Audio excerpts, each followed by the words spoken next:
नमस्कार जय जगन्नाथ।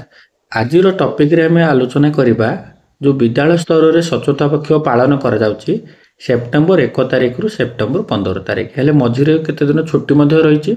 छुट्टी दिनर कार्यक्रम गुड़िक ता परदिन हबो एवं जो 15 तारिख रही कार्यक्रम 15 तारिख रे रविवार पड़ुची तेणु तार 14 तारिख दिन सरीजिव कार्यक्रम शनिवार रे।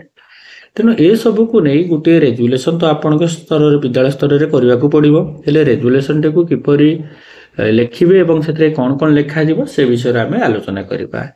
हेले या पूर्व अलरेडी स्वच्छता पक्ष पालन गोटे अलरेडी वीडियो पोस्ट हो सारी तो आप चाहिए देखिपारे। एवं आस देखा जे रेजुलेसन टाक कि लिखे आपणकर जो एसएमसी रो रेजुलेसन अच्छी तो आप चाहिए लिखिपारे कौन कौन कार्यक्रम रही।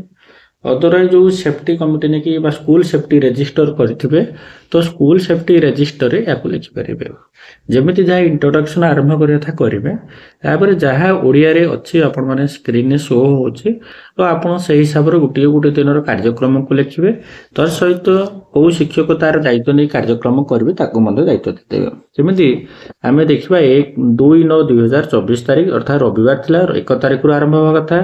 तेणु ये जो 2 सोमवार अच्छी आउ 1 तारिख दुईटा जाक गोटे दिन मिसी जाइए एथिरे सहकर्मी मान को प्रार्थना सभा स्वच्छता पाठ संबंधी माने शपथ पाठ करा अलरेडी शपथ पाठर आपण मैंने स्क्रीन देखिपारे आ पूर्व भिडियो अच्छी स्वच्छता संबंधी सचेतनता वार्ता अनुष्ठान एगुड़ा सब अलरेडी आप गोटे दिन कर सारी। नेक्स्ट आम ए देखा के तारीख ना 3 तारिख दिन 3 तारिख रही मंगलवार रही तो मंगलवार दिन कौन कार्यक्रम रही से गुड़ाक देखीदा रही स्वच्छता सचेतनता दिवस मंगलवार रही तो ये सब पॉइंट आउट को जहाँ जहाँ कराई तो आपण मैंने चाहिए ताको आप रेजुलेसन कंटिन्यू लिखिपारे एवं एथिरे आउ किछि बड़ आकार किछि चेंजेस हम ना रेजुलेसन तो मन कर आज विद्यालय में बैठक गोटे अनुष्ठित होता है ये सब जहाँ जहाँ लिखा लिखिदेवे तापर युवाक डेट वाइज आप मेनसन करेंगे।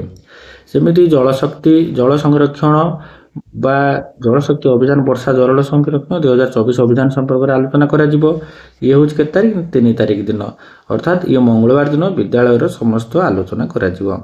नेक्स्ट रही आपड़ 4 तारिख आ 5 तारिख अर्थात गुरुवार दिन जेहेतु टीचर्स डे हो तेणु ये 4 तारिख अर्थात बुधवार गुरुवार मिसी गोटे थर करदे हम कि गुरुवार दिन आपड़ करेंगे से दिन कौन है शिक्षक शिक्षयित्री विद्यालय निकटस्थ ग्राम को जीवे एवं स्वच्छता संबंधी तथा पायखाना उपयुक्त व्यवहार किभଳି कराଯିबो वर्ज्यवस्तुर व्यवहार जल संपद जमी अपव्यवहार न हुए एवं प्रत्येक विद्यालय में गुरुदिवस को भल भाव पालन करे ये रही या भितर कार्यक्रम।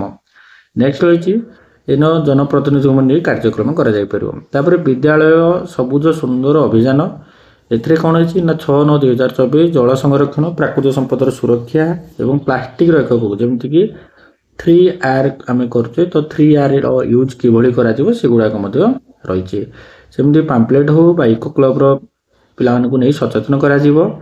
नेक्स्ट रही 7 तारिख 8 तारिख 9 तारिख आ 10 तारिख एथिन कौन रही ना स्वच्छता अंशग्रहण से थीम रो नाम रही स्वच्छता अंशग्रहण और हाथ धुआ दिवस। एथिरे कौन कराई ना छात्र छात्री मानक मध्य स्वच्छता और परिष्कार परिच्छन्नता किभଳି माने रहिबे एवं स्लोगान लिखन बक्तृता कोई चित्रांकन व्यंग्य नाटक कविता लिखन विभिन्न प्रकल्प को नहीं प्रस्तुत नहीं प्रतियोगिता करा जाय परिबो एवं हाथ धुआ केमती हाथ धोबे ता ऊपर गोटे सचेतनता कार्यक्रम करा जिवो। पिला मानकु खाइबा पूर्व पर शौचालय व्यवहार पर बगीचा काम सफाई पर ठीक भाव हाथ धोबार कौशल शिक्षा दिया जिवो एवं निरापद पानीय जल व्यवहार जलजनित रोग संपर्क में सचेतन करा जिवो। प्रति ब्लॉक क्लस्टर स्तर में सफा सुतरा सुव्यवस्था करा जिवो। एमिति सब कौन स्कूल रे कार्यक्रम कंटिन्यू रही।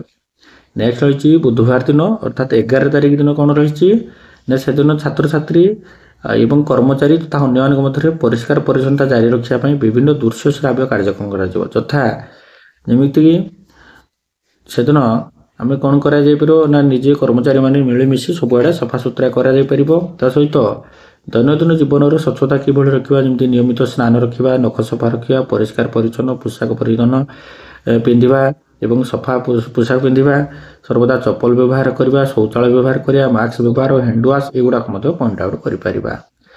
आ गए देखा जदि 12 तारिख दिन कौन रही ना 12 तारिख दिन स्वच्छता विद्यालय स्वच्छता संबंधी प्रदर्शन यहाँ हूँ गुरुवार ସେଦିନ କ'ଣ ହେଇଛି ନା ସ୍ୱଚ୍ଛତା ସମ୍ବନ୍ଧୀୟ ଫଟୋଗ୍ରାଫ, ଚିତ୍ର, ବ୍ୟଙ୍ଗଚିତ୍ର, ସ୍ଲୋଗାନ ପିଲାଙ୍କ ଦ୍ୱାରା ପ୍ରସ୍ତୁତ କରିବା ଏବଂ ଇତ୍ୟାଦିକୁ ନେଇ ବିଦ୍ୟାଳୟରେ ପ୍ରଦର୍ଶନୀ କରାଯାଇପାରିବ। ତାପରେ ଏଥର ହେଉଛି ଅଦରକାରୀ ଜିନିଷରୁ ଆବର୍ଜନା କୁଣ୍ଡ ପ୍ରସ୍ତୁତ କରାଯିବ। ଯେମିତିକି ସେଥିରେ ସାଂସ୍କୃତିକ କଳାକୃତି ପ୍ରଦର୍ଶନ କରାଯିବ। ମନେ କରନ୍ତୁ ଗୋଟେ ପ୍ଲାଷ୍ଟିକ ବୋତଲଟେ ଏଇଟା ନଷ୍ଟ ହେଇଯାଉଛି, ତ ତାକୁ ଆମେ ଅଦରକାରୀ ଜିନିଷଟେ ଅଛି, ତ ଅଦରକାରୀ ଜିନିଷ ଆମେ ତାକୁ କ'ଣ କରିପାରିବା ନା ତାକୁ ଆମେ ପେନ୍ ଷ୍ଟାଣ୍ଡ କାଟିକି ପେନ୍ ଷ୍ଟାଣ୍ଡ କରିପାରିବା। ଅଦରାଇ ସେଥିରେ ଆମେ କ'ଣ କରିବା ନା ଗୋଟେ ଗଛ ଲଗାଇ ପାରିବା। ତ ଏହିସବୁ କାର୍ଯ୍ୟକ୍ରମକୁ ଆମେ ସୁଚାରୁ ରୂପେ କରିପାରିବା ଏବଂ ପିଲାଙ୍କ ଦ୍ୱାରା ହିଁ କରିଦେବା।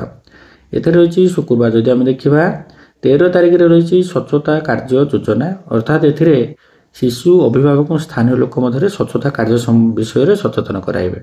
ସେମିତି ରହିଛି ବିଦ୍ୟାଳୟ କ୍ୟାବିନେଟ୍ରେ ବୈଠକ ଅନୁଷ୍ଠିତ ହେବ। ଏହାର ସଦସ୍ୟ ଏବଂ ଛାତ୍ରମାନଙ୍କୁ ସ୍ୱଚ୍ଛତା ପକ୍ଷ ଅନ୍ତର୍ଗତ ନୂତନ କାର୍ଯ୍ୟକଳାପ ଅନ୍ତର୍ଭୁକ୍ତ ଏସବୁ ପରାମର୍ଶ ଦିଆଯାଇପାରିବ। କେଉଁ ଦିନ ନା ଏଇଟା ଶୁକ୍ରବାର ଦିନ।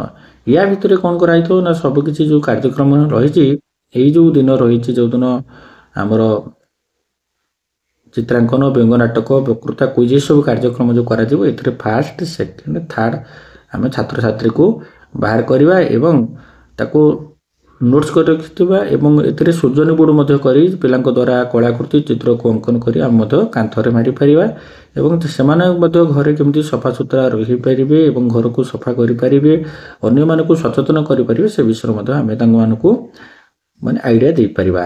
ଆଉ ଗୋଟେ ରହିଛି ସ୍ୱଚ୍ଛତା ପୁରସ୍କାର ବିତରଣ ଉତ୍ସବ।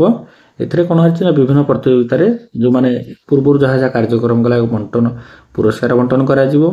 ଏମିତି ସବୁ କାର୍ଯ୍ୟକ୍ରମ ରହିଛି। ତାପରେ ଇଏ ଲେଟର ମଧ୍ୟ କରାହେଇଥିଲା କେଉଁ ଜିଲ୍ଲାରୁ ନା ଇଏ ହେଉଛି ଆମର ମୟୂରଭଞ୍ଜ ଜିଲ୍ଲାରୁ ଲେଟର ହୋଇଥିଲା ଏବଂ ଏହାକୁ ନେଇ ମଧ୍ୟ ଆପଣ ରେଜୁଲେସନ୍ କଣ୍ଟିନ୍ୟୁ ଲେଖିପାରିବେ। ତ ଆପଣଙ୍କୁ ବହୁତ ସୁବିଧା ହେବ। Thank you. ଆଜିର ଟପିକ୍ରେ ଏତିକି।